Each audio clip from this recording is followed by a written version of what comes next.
Bollywood silver screen presenting नोहा। जिस तरह से हर एक धर्म का इतिहास होता है, हर एक धर्म के ग्रंथ होते हैं और उन ग्रंथों की सच्ची कहानियां होती हैं जिन्हें हम सदियों से सुनते और पढ़ते आए हैं, उसी तरह से ये भी बाइबल की एक सच्ची कहानी है। और इस कहानी में ये दिखाया जाता है कि इस दुनिया के पहले आदमी और औरत एडम और ईव को जब ईश्वर ईडन गार्डन से बाहर निकाल देते हैं तो उसके बाद उनके 3 बेटे होते हैं जिनका नाम होता है केन, एबल और सेत। केन अपने भाई एबल को मार देता है और ईस्ट की तरफ भाग जाता है। ईस्ट में आने के बाद यहाँ पे वॉचर्स इन्हें पनाह देते हैं। वॉचर्स वो होते हैं जिन्हें ईश्वर ने स्वर्ग से निकाल दिया था और वॉचर्स की मदद से केन का साम्राज्य फैलता ही चला जाता है और अब ये एक सिविलाइजेशन बन चुकी है। लेकिन इनके अंदर दुष्टता और नीचता है जो धीरे धीरे इस पूरी दुनिया को खत्म कर रही है। वहीं दूसरी तरफ ये दिखाया जाता है कि एडम के बेटे सेथ की 6 पीढ़ियां बीत चुकी है और उसकी 7वीं पीढ़ी के बेटे का नाम लेमेक होता है। लेमेक का एक बेटा भी होता है जो अभी छोटा है और इसका नाम होता है नोहा। लेमेक अपने बेटे को अपने वंश के बारे में बता रहा होता है। तभी उन्हें कुछ आदमियों के आने की आवाज सुनाई देती है और लेमेक अपने बेटे नोहा को छुपने के लिए कहता है और वो उन सब के सामने जाता है। ये केन का वंशज है जो अपने लोगों के साथ यहाँ पर जोहार, जो कि एक कीमती पत्थर होता है, उसके लिए है और इसका नाम होता है ट्यूबल केन। लेमेक ट्यूबल को बोलता है कि ये रचयिता की यानी कि ईश्वर की भूमि है। इस बात से ट्यूबल को गुस्सा आता है। वो कहता है कि वो रचयिता जिसने हमें श्राप दिया, मेरे लोग भूख से मर रहे हैं। और तभी वो देखता है कि उसके हाथ में एक कपड़े की पट्टी होती है और वो समझ जाता है कि ये सेथ का वंशज है और वो उसे मार देता है। नोहा पत्थर के पीछे से सब कुछ देख रहा होता है लेकिन वो अभी बहुत छोटा है, वो कुछ नहीं कर सकता, इसीलिए वो वहां से भाग जाता है। कई साल बीत जाते हैं और अब नोहा बड़ा हो चुका है, उसकी शादी हो चुकी है और उसके 3 बच्चे भी होते हैं। और एक दिन जब वो अपने बच्चों के साथ एक पहाड़ी पर होता है तभी आसमान से पानी की एक बूंद जमीन पर गिरती है और जैसी वो बूंद जमीन पर गिरती है तुरंत वहां पर एक छोटा सा फूल का पौधा होता है और उस पर एक फूल भी होता है। ये देखकर वो हैरान होता है। नोहा आकाश की तरफ देखता है लेकिन आकाश में एक भी बादल नहीं होता। नोहा को कुछ समझ नहीं आता कि ये क्या हुआ और क्यों हुआ। तभी वहां पर एक घायल जानवर आता है जिसे किसी इंसान ने तीर से घायल किया होता है और जब नोहा उसके पास आता है तो वहां पर वो लोग आ जाते हैं। वो कहते हैं कि ये हमारा शिकार है, लेकिन नोहा उन सब को मार देता है क्योंकि अगर वो उन्हें नहीं मारेगा तो वो लोग इसे मार देंगे। नोहा के बच्चे उससे पूछते हैं कि ये लोग इन्हें मार कर क्यों खाते हैं। नोहा बोलता है कि उन्हें ऐसा लगता है कि उन्हें इनसे शक्ति मिलती है। उसके बच्चे पूछते हैं क्या ये सच है।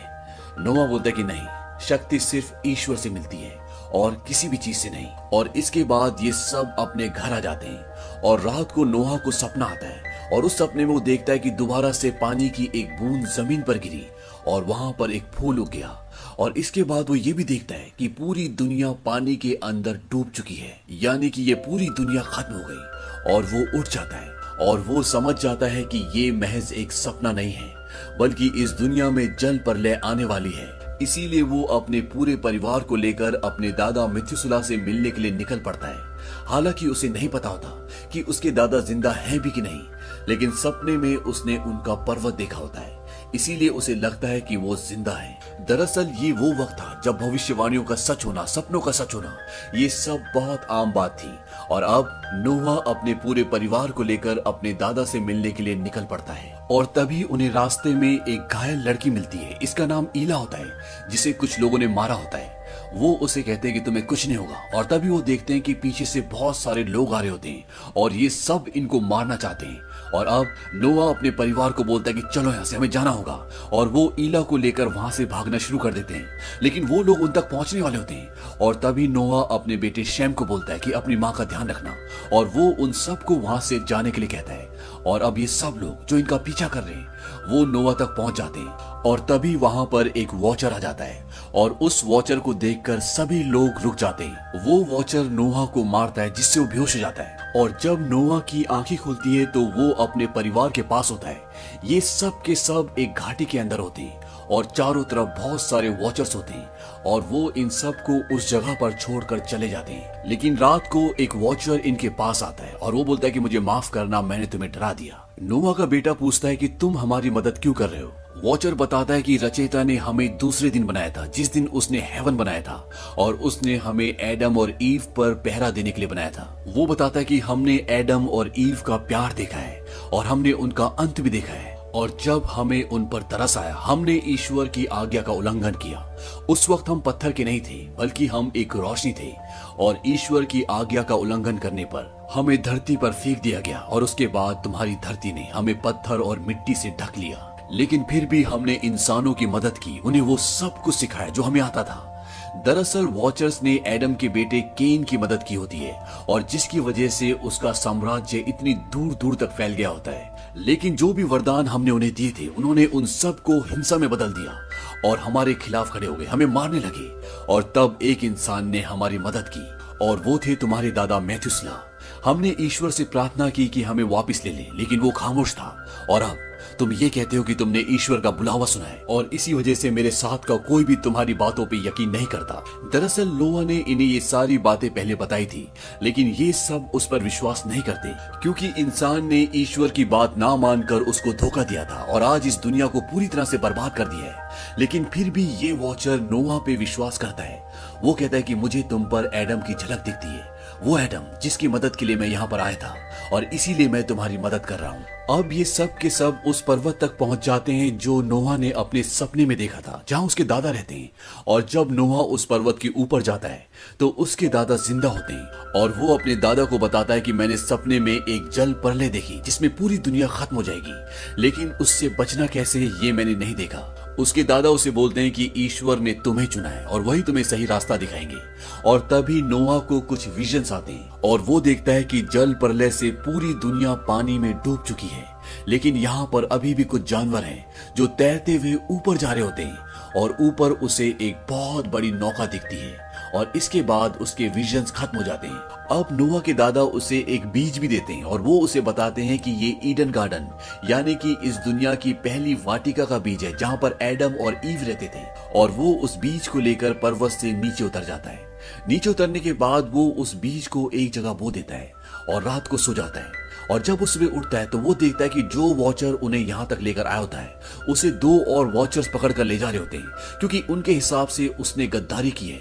वो इंसानों की मदद नहीं करना चाहते। लेकिन तभी वहां पर नोआ आ जाता है। नोआ उन्हें रोकता है, और उनमें से एक वॉचर नोआ को मारने के लिए आता है। पर इससे पहले कि वो वॉचर नोआ को मारता, जमीन से पानी निकलना शुरू हो जाता है, और वो पानी उस जगह से निकलता है जहाँ पर उसने बीज बोया था, और वो पानी वहां पर चारों तरफ फैल जाता है।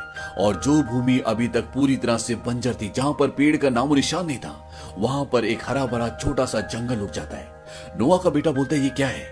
नोआ बोलता है कि ये हमारी नौका है, हम इससे नाव बनाएंगे।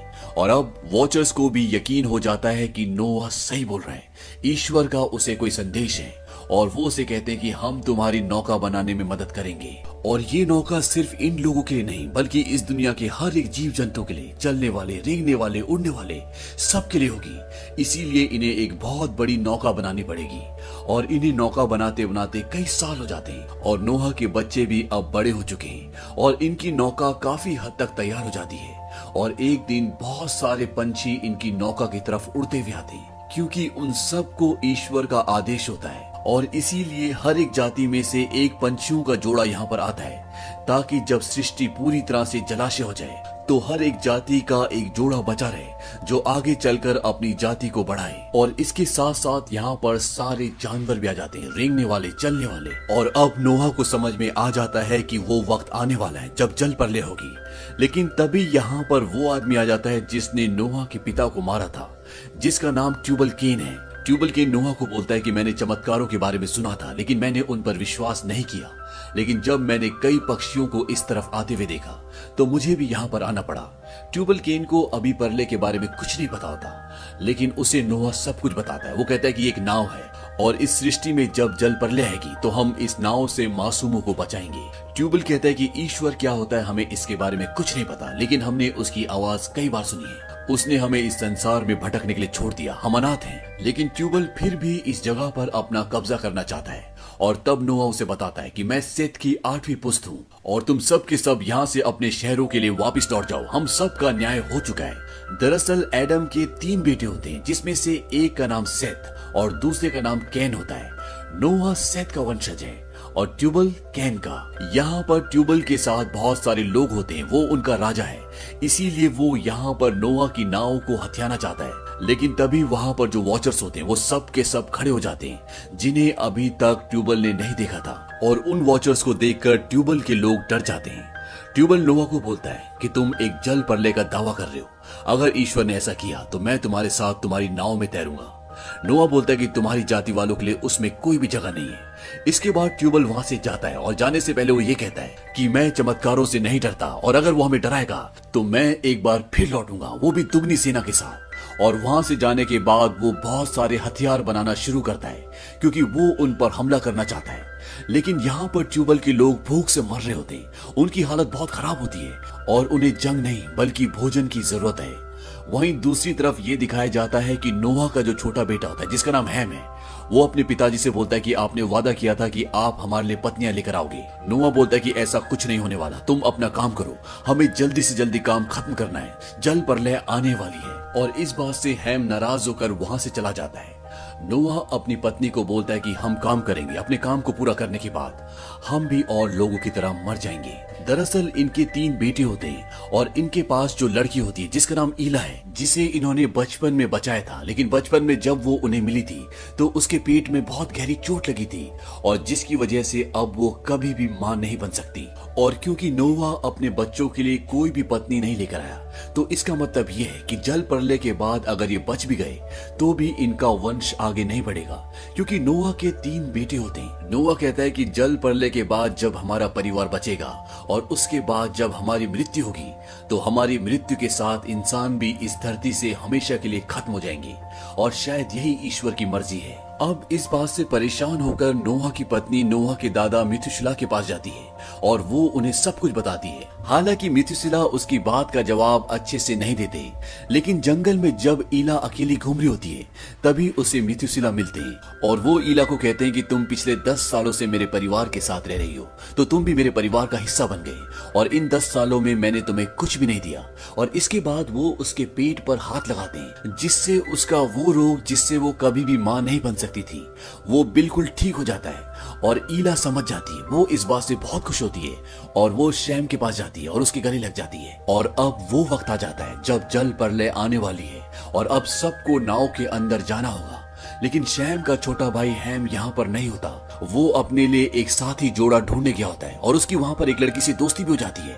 और वो दोनों जब नाव की तरफ आ रहे होते हैं तो हैम के साथ जो लड़की होती है उसका पैर जानवरों को पकड़ने वाले शिकंजे में फंस जाता है। हैम उसे नहीं खोल पाता और पीछे ये भी दिखाया जाता है कि ट्यूबल और उसकी सेना अब आर्क यानी नाव की तरफ आ रही होती है, क्योंकि ट्यूबल को समझ में आ जाता है कि जल प्रलय आने वाली है और अब वो उस नाव पर कब्जा करके खुद को और अपने लोगों को बचाना चाहता है। और यहाँ हैम जब उस शिकंजे को खोल रहा होता है जिसमें उस लड़की का पैर फंसा होता है जिसे वो अपने साथ ला रहा होता है, तभी वहां पर नोआ आ जाता है और वो अपने बेटे हैम को वहां से खींच कर ले जाता है, लेकिन वो लड़की वही छूट जाती है। इसके बाद ये सब के सब आगे बढ़ते हैं और पीछे से एक विशाल सेना इन्हें मारने के लिए इनकी नाव पर कब्जा करने के लिए आ रही होती है। लेकिन यहाँ पर जो वॉचर्स होते हैं वो उस पूरी सेना को रोकते हैं, और जिसकी वजह से नोआ और उसका बेटा हैम अपनी विशाल नाव तक पहुंच जाते हैं। और यहाँ पर वॉचर्स और ट्यूबल और उसकी सेना के बीच में एक बहुत बड़ी जंग शुरू हो जाती है और इस जंग में वो कई वॉचर्स को मार भी देते हैं। और इससे पहले कि वो नाव तक पहुंचते, पानी आसमान से धरती से चारों तरफ से आना शुरू हो जाता है और इस जल प्रलय में वहां पर जितने भी लोग होते हैं सब के सब पानी में बहना शुरू हो जाते हैं। और उनकी नाव जो कई सालों से जमीन पर थी, अब वो पानी के ऊपर तैरना शुरू हो जाती है और धीरे धीरे पूरी धरती पानी में पूरी तरह से डूब जाती है।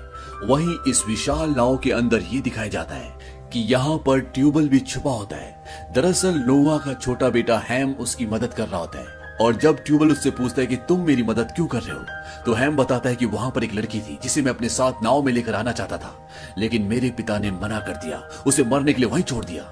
वो बोलता है कि तो तुम अपने पिता से बदला लेना चाहते हो। इस बात का वो कोई भी जवाब नहीं देता। अब यहाँ जहाज में कुछ दिनों के बाद ईला की तबीयत खराब हो जाती है और जब वो अपनी माँ के पास जाती है तो उसे पता चलता है कि वो प्रेग्नेंट है, वो शैम के बच्चे की माँ बनने वाली होती है। और इस बात से उन सबको बहुत खुशी होती है और वो सब के सब नोआ के पास जाते हैं और वो उसे बताते हैं कि ये माँ बनने वाली है। नोआ बोलता है कि ऐसा नहीं हो सकता, ये तो बांझ है। नोआ की पत्नी कहती है कि मैं दादाजी के पास गई थी और उन्हीं के आशीर्वाद से ये ठीक हो गई थी।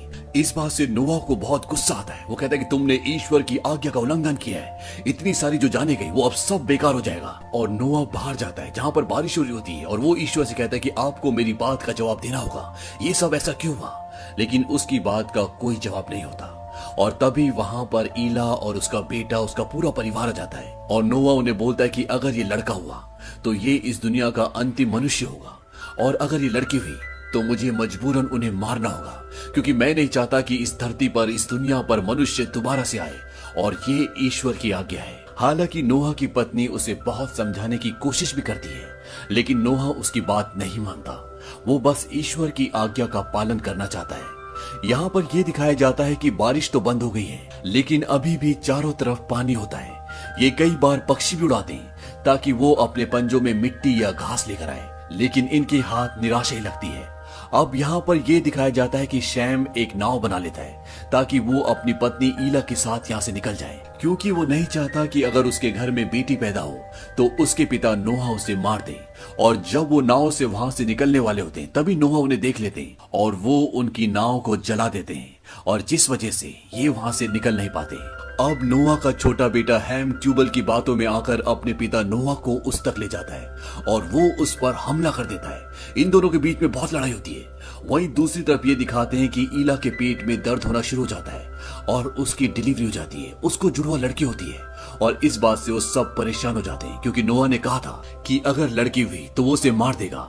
यहाँ पर ट्यूबल और नोहा की लड़ाई में ट्यूबल नोहा को मारने वाला होता है और वो उसे मारने से पहले कहता है कि मुझे तुम्हारे पिता के साथ तुम्हें भी मार देना चाहिए था। लेकिन इससे पहले कि वो नोहा को मारता, पीछे से हैम आकर ट्यूबल को मार देता है और अब इनकी नाव भी एक चट्टान से टकराकर रुक चुकी होती है। अब नोहा उस जगह जाता है जहां पर ईला ने 2 बच्चों को जन्म दिया है। नोहा की पत्नी उससे झूठ बोलती कि लड़का पैदा हुआ है, लेकिन नोहा उन्हें देखना चाहता है। वो समझ जाता है कि लड़की पैदा हुई है और वो उस जगह जाता है जहां पर ईला ने अपने बच्चों को अपने हाथ में पकड़ा हुआ होता है। वो देखता है कि जुड़वा बच्चे हैं और वो दोनों रो रहे होते हैं। ईला उससे विनती करती है कि मेरे रोते हुए बच्चों को मत मारो, उन्हें शांत होने दो, और नोहा इस बात के लिए मान जाता है। और जब बच्चे शांत हो जाते हैं तो नोहा उन्हें नहीं मार पाता, बल्कि उसकी आंखों में अपनी दोनों पोतियों के लिए प्यार उमड़ाता है और वो आकाश की तरफ ईश्वर को देखकर कहता है कि मैं ऐसा नहीं कर सकता। और अब ये एक बार फिर से कबूतर उड़ाते हैं ताकि वो अपने पंजों में हरियाली या मिट्टी लेकर आए, और इस बार कबूतर की चोंच में हरियाली होती है, यानी कि आसपास जमीन है जहां पर पेड़ पौधे हैं।